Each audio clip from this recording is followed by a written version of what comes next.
Mister ladies viewers அனைவருக்கும் வணக்கம். நான் டாக்டர் நித்யா, சித்தா பிசிஷியன்.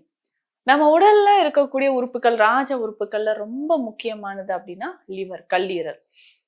இப்போ நிறைய பேர் என்கிட்ட கேட்கிற கேள்வி, மேம் எனக்கு வந்து ஃபேட்டி லிவர் இருக்குமா? நான் ரொம்ப நாளா ஸ்மோக் பண்றேன். இதனால லிவர்ல ஏதாவது பிரச்சனை இருக்குமா? இல்ல நான் ரொம்ப நாளா ட்ரிங்க்ஸ் எடுக்கிறேன், அந்த ஆல்கஹால் கன்சியூம் பண்ணிட்டு இருக்கேன். இதனால லிவர்ல ஏதாவது ப்ராப்ளம் இருக்குமா? அப்படின்னு கேட்பாங்க. இதுக்கு அடுத்து இன்னும் ஒரு சிலர் என்னன்னா, சின்ன வயசுல எப்போ ஒரு காலத்துல வந்து எனக்கு ஜாயிண்டிஸ் வந்தது. திரும்பவும் வராமல் இருக்கணும். இல்ல எனக்கு லிவர்ல முக்கியமா பித்தப்பையில கற்கள் சேராம இருக்கணும். சோ இந்த மாதிரி நான் வந்து கல்லீரலை புதுப்பிக்கணும். லிவர்ல இருக்கக்கூடிய டாக்ஸின்ஸ் எல்லாமே வெளியில வந்து புத்துணர்ச்சியோட இருக்கணும் அப்படின்னா, நான் என்னென்ன உணவு முறைகள் சரி, ரொம்ப சிம்பிளா நான் ஏதாவது ஒரு ஜூஸ் குடிச்சாவோ, இல்ல ஏதாவது சிம்பிளா ஒரு சித்தா மெடிசின் எடுத்தாலோ, நான் வந்து லிவர கிளென்ஸ் பண்ணிக்க முடியுமா? லிவர்ல இருக்கக்கூடிய டாக்ஸின்ஸ் எல்லாம் வெளியேத்த முடியுமா? அப்படின்ட்டு நெறைய பேர் என்கிட்ட கேட்குறீங்க. அது எல்லாருக்குமே சொல்ற ஒரு விஷயம் தான் இப்போ இந்த பதிவுல நான் ஷேர் பண்றேன். முக்கியமா நம்ம பாடியில எல்லா மெட்டபாலிசமும் கரெக்ட்டா நடக்கிறதுக்கு லிவர் ரொம்ப ரொம்ப ரொம்ப முக்கியம். இன்னைக்கு நெறைய பேருக்கு பார்த்தோம்னா, ஃபேட்டி லிவர் கண்டிஷன் இருக்கும்.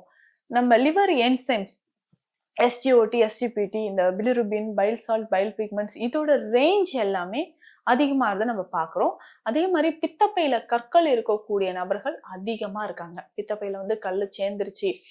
இத வந்து நான் கிளீன் பண்ணியே ஆகணும். இல்லன்னா ரிமூவ் பண்ணி அந்த பித்தப்பையே கட் பண்ணி எடுத்து போட்டுற ரேஞ்சுக்கு நெறைய பேர் இருக்காங்க. ஸோ நான் சொல்ற இந்த ஜூஸும், இந்த மெடிசனும் நம்ம எடுத்துட்டு வரும்போது, லிவர்ல இருக்கக்கூடிய பிரச்சனைகள் வந்து குணமாகும். லிவர்ல வந்து கிளென்ஸ் பண்ணிக்கலாம் ரொம்ப ஈஸியா. பொதுவா வந்து பார்த்தோம்னா, இஞ்சி, மஞ்சள் இதற்கு எல்லாத்துக்குமே நம்ம உடல்ல இருக்கக்கூடிய டாக்ஸின்ஸை எலிமினேட் பண்ணக்கூடிய ஆற்றல் இருக்கு. நம்ம உடல்ல பொதுவா பார்த்தோம்னா, இஞ்சி வந்து தொடர்ந்து நம்ம உணவிலோ, இல்ல அந்த ஜூஸ் மாதிரி, இல்ல கர்ப்ப முறைப்படி எடுத்துட்டு வந்தோம்னா, நம்ம லிவர்ல இருக்கக்கூடிய பிரச்சனைகள் குணமாகும். பொதுவாக நம்ம உடல்ல அதிகமான உஷ்ணம் ஏற்படாமல் இருக்கிற மாதிரியும், லிவர கிளென்ஸ் பண்ற மாரியும் சில குறிப்புகள் நம்ம எடுத்துக்கலாம். இதுல முக்கியமா பார்த்தோம்னா, வெள்ளரிக்காய். இந்த வெள்ளரிக்காய் அப்படின்னு சொன்னா நமக்கே தெரியும். அதிகமா நம்ம பாடியில வந்து ஹீட்ட வந்து வரவிடாம தடுக்கக்கூடிய ஆற்றல் இதுக்கு இருக்கு. இந்த வெள்ளரிக்காயோட நெல்லிக்காயும் நம்ம சேர்த்து எடுத்துக்கணும். ஒரே ஒரு கேரட், கொஞ்சம் எலுமிச்சை சாறு. இந்த 4யும் சேர்த்து நம்ம ஜூஸ் மாதிரி குடிக்கணும். தினமும் காலையில கொஞ்சம் ஒரு 10, 15 புதினா இலைகள் இதுல சேர்த்துக்கணும். ஒரு 2, 3 சிட்டிகை இந்துப்பு இதுல சேர்த்து குடிக்கணும். நான் சொன்ன மாதிரி இந்த வெள்ளரிக்காய், கேரட், நெல்லிக்காய், எலுமிச்சை சேர்த்து, புதினா இலைகள் சேர்த்து ஒரு 2, 3 சிட்டிகை இந்துப்பு சேர்த்து நம்ம தினமும் காலையில எத்தனை எம்எல் குடிக்கணும்? 300 எம்எல் குடிக்கணும்.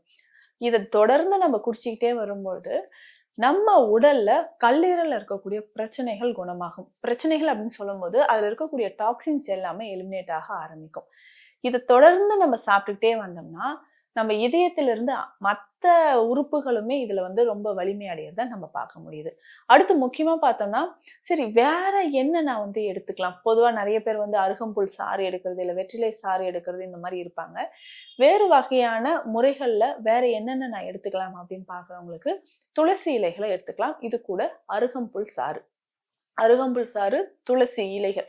இது 2யுமே நல்லா நம்ம மிக்ஸியில போட்டு அரைச்சு, இது கூட கொஞ்சம் மஞ்சள் பொடி நிச்சயமா சேர்க்கணும். இதை எடுத்துட்டே வரும்போது, நம்ம கல்லீரல்ல இருக்கக்கூடிய கழிவுகள் அனைத்துமே வெளியேறும். ஸோ ஒரு நாள் நான் சொன்ன மாதிரி, முன்னாடி சொன்ன ஒரு ஜூஸ், இல்ல அடுத்த நாள் வந்து இந்த அருகம்புல், துளசி, மஞ்சள் சேர்த்த ஜூஸ் எடுத்துட்டோம். ஸோ ஒரு நாளைக்கு இது ஒரு நாள் விட்டு ஒரு நாள் இப்படி எடுத்துட்டு வந்தாலும், கல்லீரல்ல இருக்கக்கூடிய கழிவுகள் எல்லாமே வெளியேற்றப்படும். இத தாண்டி பார்த்தோம்னா, இஞ்சி.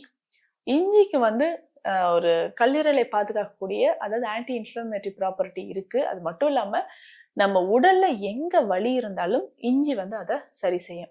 ஸோ அப்போ இஞ்சியால் செய்யப்பட்ட மருந்துகள். இது முக்கியமா இஞ்சி தேனூரல்னு நம்ம சித்த மருத்துவத்துல சொல்லுவோம்.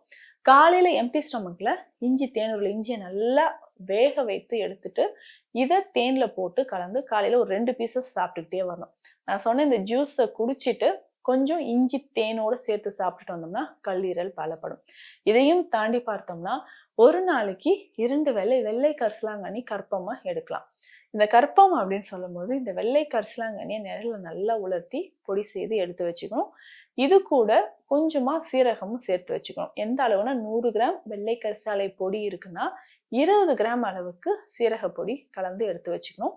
இத தேனோடு கலந்து ஒரு நாளைக்கு 2 வேளை தொடர்ந்து 48 நாட்கள் சாப்பிட்டுட்டு வந்தோம்னா, கல்லீரல் எப்பேற்பட்ட பிரச்சனையாக இருந்தாலும், முக்கியமா நமக்கு வந்து கால் பிளாடர்ல ஸ்டோன் இருக்கு, அதுக்கப்புறம் லிவர் ஃபங்க்ஷன் குறைஞ்சிட்டே வருது, ஃபேட்டி லிவர் கண்டிஷன் இருக்கு. இது எல்லாத்துக்குமே நான் சொன்ன இந்த வழிமுறைகளை நம்ம ஃபாலோ பண்ணிட்டு வந்தோம்னா, ஒரு 48 நாட்கள் நம்ம ஃபாலோ பண்ணும்போது, கல்லீரலை சுத்தம் செய்ய நான் விரும்புறேன் அப்படின்றவங்களுக்கு இந்த பதிவு ரொம்ப ரொம்ப பயனுள்ளதாக இருந்திருக்கும். ஏன்னா கல்லீரல் தான் ஒரு முக்கியமான ராஜ உறுப்புன்னு நான் சொன்னேன். ஸோ எல்லா உறுப்புகளும் நம்ம உடல்ல சரிவர இயங்கணும், மெட்டபாலிசம் கரெக்டா இருக்கணும்னா கல்லீரல் ரொம்ப இம்பார்ட்டன்ட். ரொம்ப நாளா நான் ஆல்கஹால், ஸ்மோக்கிங்லாம் எடுத்துட்டேன், நிறைய அவுட் சைட் ஃபுட் எடுத்துட்டேன், ஜங்க் ஃபுட் எடுத்துட்டேன், லிவரை நான் வந்து கிளென்ஸ் பண்ணணும் அப்படின்னு நினைக்கிறவங்க பயப்படாம நான் சொன்ன இந்த வழிமுறைகளை ஃபாலோ பண்ணிட்டு வந்தீங்கன்னா நிச்சயமா கல்லீரல் நோயிலிருந்து தப்பித்து ஆரோக்கியமாக வாழலாம். மீண்டும் அடுத்த பதிவில் சந்திக்கலாம். நன்றி.